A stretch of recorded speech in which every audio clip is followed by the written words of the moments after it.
Hey everyone, it's Evangeline right here at etrailer, and today we have our Saris MHS light kit. More and more areas are requiring that you have auxiliary lights added to things attached to your hitch receiver. This will help out with that, but also, even if it's not required, it's a nice little add-on just for extra safety when you have your bikes out and about. This light kit is designed for the Saris MHS base, whether you have the 1+1, 2+1, or 3+1 bases. You also need to have at least a 4-way wiring harness or a plug to attach this light kit to. If you do not already have one, you can find custom fit harnesses for your vehicle available here at etrailer.com. Just like the MHS, these are going to be a very durable light kit, even though they are an add-on. They attach to the sides of your base. Later in this video, I'll show you how to get that installed. You are going to have a left and a right bar. And because of how they are angled, they're designed to be used in whichever position you have your base in. So even though we have in this straight up and down position, or if we move it down to the angled compact position, or even bring it down to the drive position for when your bikes are on there, this will still keep everything visible. The MHS is definitely a large system, which is great for carrying around your cargo and your bikes, but not as good for visibility.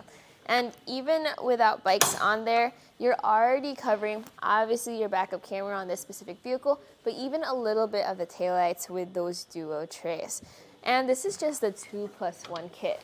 You also have the 3+1 that can carry even more cargo and even more bikes, adding more space behind your vehicle. So having extra taillights at the end of your system is very helpful. This also helps with keeping you safe to prevent other people from running into your items. So we're pretty clear on visibility, but whenever I deal with add-on light bars, I also think about maneuverability and durability. What does that mean? Well, a lot of add-on light bars are usually a little flimsy and in the way. You can see here that as I load this bike up, I might make contact with our light kit, but that's okay because of how they're designed. Each side has a short light bracket, so it doesn't take up that much space. But the space that it does take up is protected by this cover. Also, where it is mounted to the base, you have this rubberized material. So there's going to be a little bit of flex there where it can adjust to small pressure put up against it. So as you're loading up your bike or as you're taking it off, you may accidentally brush up against the light bar. You should be totally fine. Just don't be dropping extremely heavy electric bikes directly onto the bar. Because of how this connects into your 4-way plug, this mimics the lights on your vehicle. So currently we have our running lights on, but if you needed to make a turn, let's say turn on your left turn blinker, you can see how that matches up, same as the right turn blinker. And if you step on your brakes, all of it will light up. What is providing that light are going to be these powerful LED lights, but protecting those LED lights, you have that casing that is IP67 waterproof. So even if a quick storm kicks up, or maybe you're just bouncing around in puddles, you're good. The harness is included with this light kit. It's going to be a 4-way flat to a 4-way square harness. Technically, it's a plug-and-play system. The tricky part is going to be running this through your base. So let's take all our bikes off and take a look at that process. To install this kit, you're going to have pretty much everything you need. Now, what I do recommend bringing to the table, though, is a 5mm Allen key, especially one that ratchets. Just makes things a lot easier that way, but not required. Now, what you are going to need to do is you're going to need to remove the caps on the top and the bottom, and then you're going to replace those caps with the grommets included with your kit. Here's going to be the wire that you're going to feed through the base. Now, go look for the 4 square side. That's what you need to go attach to the vehicle side. And then you're going to have 2 plugs at the end. These are what you're going to keep up at the top of the base. it is just a straight shot down, but there are a lot of different like braces and bolts that may be in the way, so it might be a little tricky to shoot that wiring harness through. What we found to give us our best chance is to have our base in this angled position. That way our harness can just slide towards the bottom. So just be patient at it. Once you toss that plug in there, you may have to wiggle it around or even shake the base around until it shoots out the bottom.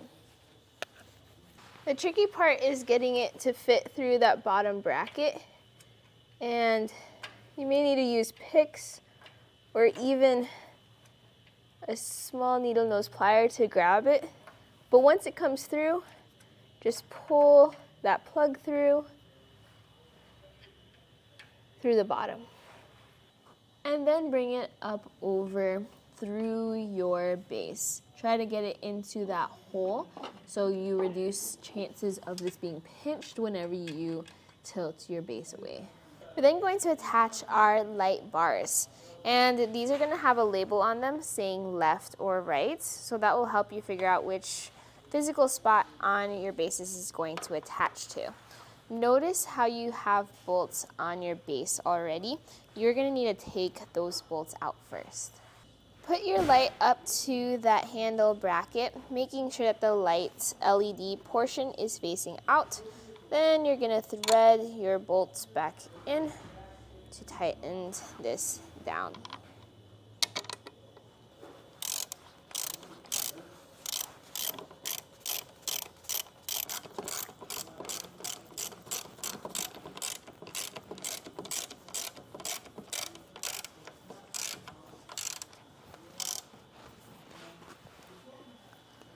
Once the other bar is attached, you can then plug in your harness. So it doesn't really matter which one you plug into. The labels for left and right on that harness is just for physical mounting.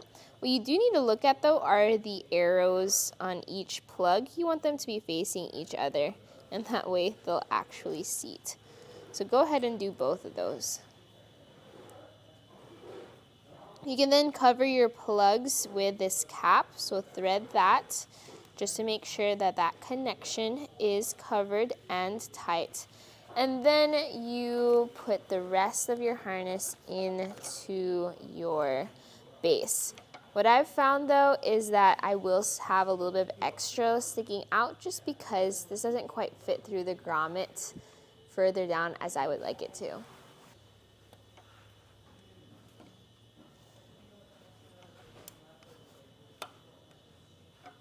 You do get to zip ties with your kit, and this can be used to just tie the rest of the harness up and out of the way. I personally would tie these two corners there.